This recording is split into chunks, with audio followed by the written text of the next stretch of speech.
Hello everyone, myself Jaya Agarwal, Assistant Professor Political Science from SPCGC Ajmer. I welcome you in this video. Today we are going to study about the Indian Parliament, and this is part 1. And in this video we are going to study about the relationship between the two houses of the Parliament regarding the powers and functions of the both houses, that is Lok Sabha and Rajya Sabha. Or it can be said that today we are going to study about the comparison of the powers of both the houses of the Indian Parliament. And if the examiner asks about the powers and functions of both the houses of the Parliament or any house of the Parliament, then we can also write it down there. So let's start. First one is the relations of the two houses may be studied under the following headings. First one is legislative. In the legislative field, Constitution of India ordinarily places both the houses of Parliament on a footing of equality. An ordinary bill can originate in either House of Parliament, and the approval of the Houses is essential for placing it on the statute book. In case of disagreement between the two houses, the president can call a joint sitting of the two houses to resolve the deadlock. As such joint sitting, the decisions are to be taken by the majority vote, and the bill is considered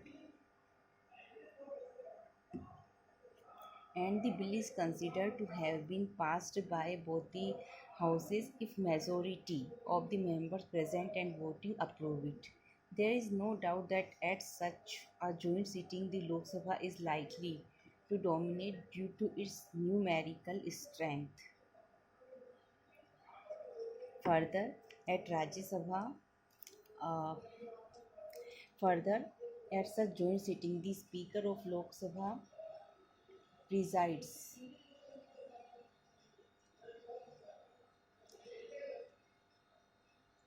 Further, at such joint sitting, the Speaker of Lok Sabha presides. Actually, the Rajya Sabha is a weak house as compared to the Lok Sabha in matters of legislation. It can discuss and debate a bill fully and can even delay the passing of a bill for 6 months, but the Constitution gives it no authority to stand permanently in the way of the enactment of a measure passed by the Lok Sabha. Similarly, a bill passed by the Rajya Sabha are not acceptable to the Lok Sabha has hardly any chance of reaching uh, at a consent, and when considered it a joint sitting of the two houses. But if there is sharp differences amongst the members of the Lok Sabha, there is possibility that in the joint sitting the viewpoint of the Rajya Sabha may prevail, but such a probability is very rare. So when we talk about the legislative powers of the both houses,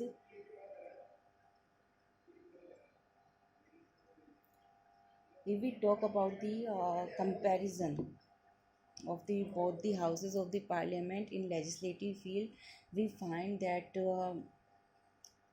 Constitution of India uh, ordinarily places both the houses of Parliament on a footing of equality, and regarding the originate of the bill and to approve the bill. But in joint sitting, actually Constitution says the equality of both the houses, but in practical Lok Sabha is more powerful than Rajya Sabha. Our next one is financial. In the financial sphere, the position of the Rajya Sabha is certainly inferior to Lok Sabha. The Constitution lays down that a money bill must originate only in the Lok Sabha. Every Monday bill passed by the Lok Sabha is sent to the Rajya Sabha for its consideration. The Rajya Sabha is required to make its recommendations on the bill within 14 days of the receipt of the bill, and if the Rajya Sabha fails to return the bill within the stipulated period, the bill is deemed to have been passed by both the houses of the parliament and is submitted to the president for his assent. If the Rajya Sabha suggested certain changes and returns the bill to the Lok Sabha within 14 days, then it is up to the Lok Sabha to accept or reject those recommendations. If the Lok Sabha does not accept the recommendations of the Rajya Sabha, the bill is sent to the President in its original form for his assent. Thus, in financial sphere, the position of the Rajya Sabha is certainly inferior. It can at the most delay a money bill for a period of 14 days.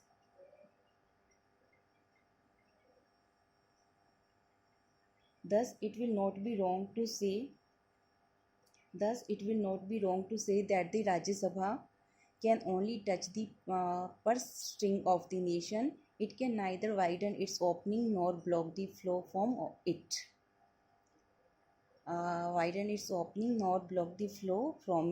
Next one is control over the Council of Ministers. Another field where the Rajya Sabha enjoys an inferior position to the Lok Sabha is the control over the Council of Ministers. The ministers are collectively and individually responsible to the Lok Sabha, and the Rajya Sabha does not enjoy any such power. The ministers no doubt have to face the criticism of their actions and policies in the Rajya Sabha and have to furnish full information on all matters connected with the government's activities, but they cannot be ousted by a vote of no confidence in the Rajya Sabha. When we say that the Union Cabinet is responsible to the Parliament, what we actually mean is that the Cabinet is accountable to the Lok Sabha. Next one is amendment of Constitution. The Rajya Sabha has equal powers with the Lok Sabha regarding amendment of the Constitution. A proposal for amendment of Constitution must be passed by each House of Parliament by a majority of its total membership, as well as by a 2/3 majority of the members present and voting. It means that no change in the Constitution is possible unless the Rajya Sabha agrees to it. The Rajya Sabha also enjoys equal powers with the Lok Sabha regarding election of the Vice President, impeachment of the President, removal of the judges of the Supreme Court and High Courts, and approving the proclamation of emergency, etc. Next one is exclusive powers of Rajya Sabha. The Rajya Sabha has an edge over the Lok Sabha insofar as it enjoys certain exclusive powers which it does not share with the Lok Sabha. Thus, it can declare by a resolution passed by 2/3 of its members present and voting that it is necessary in national interest.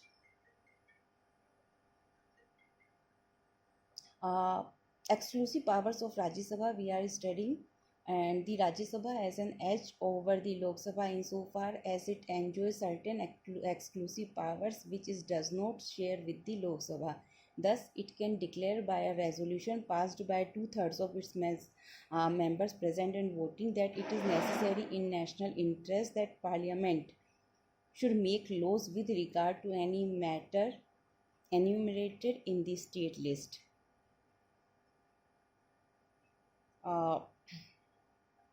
With the passes of the above resolution, it becomes lawful for the Parliament to make law on that subject of the state list.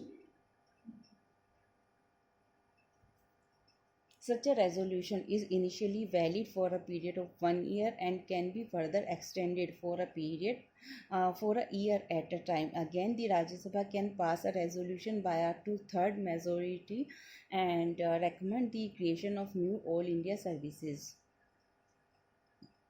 No law in this respect can be taken up by the Lok Sabha till the Rajya Sabha has passed a resolution to this effect.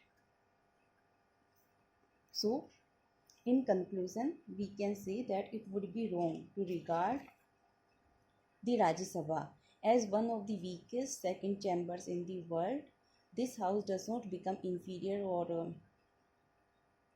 uh, this house does not become inferior because it has little say in financial matters, or that in case of disagreement between the Lok Sabha and the Rajya Sabha regarding ordinary laws, the former is likely to have its way. The Rajya Sabha was assigned certain specific functions and powers which make it an essential part of the governmental machinery. It was designed to make its impact on the affairs of the state during the and uh, it is this house which is the treasure house of the nation, and the Rajya Sabha is a comparatively small and compact house. Being a permanent house, it provides continuity in thought and action and imparts a certain degree of stability to parliamentary affairs. So that's all for today from my side. Thank you very much.